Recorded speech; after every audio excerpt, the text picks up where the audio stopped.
ઋષિ જાંબુષી 60,000 વર્ષ સુધી આ સૌરભ્રી ઋષિ એ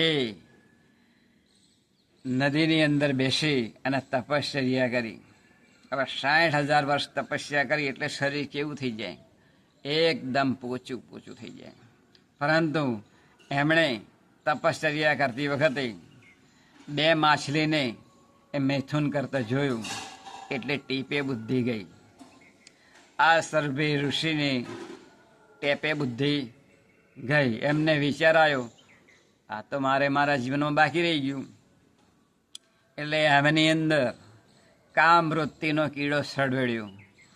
પોતે એમણે હાથની અંદર એક અંજલી લઈ અને પછી સંકલ્પ કર્યો કે મારું શરીર એકદમ રૂપાળું બની જાય. હવે 60,000 વર્ષ તપસ્યા કરી હતી એટલે અડધું તપ મૂકી દીધું અને શરીર એ રૂપવાન બનાવી દીધું. ફરીથી એક અંજલી લીધી અને માંધાતા ઋષિની 50 દીકરીઓ હતી. એ દીકરીઓ સાથે એમણે લગ્ન કર્યું અને પછી એમની સાથે એમણે જીવન વિતાવ્યું. આમ સર્ભ્રી ઋષિ એ જાંબુષી અને તપસ્વી એ લપસી ગયા.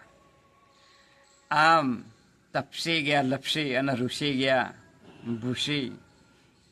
પરંતુ આ કામવૃત્તિનો કીડો એ સદબુદ્ધિવાળા હોય, સાત્વિક બુદ્ધિવાળા હોય, છતાં પણ ધર્મગ્રંથો કહે છે કે એમની અંદર પણ હું સુષુપ્ત અવસ્થાની અંદર એ પડ્યો રહું છું.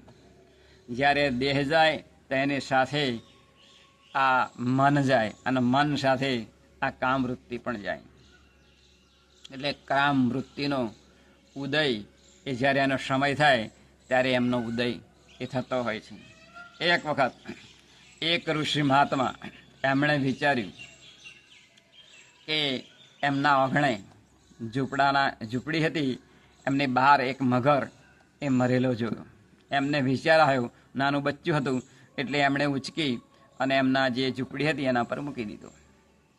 બપોરનો સમય થયો અને એને ગરમી મળી એટલે આ જે મગરનું બચ્ચું હતું એ સજીવન થયું.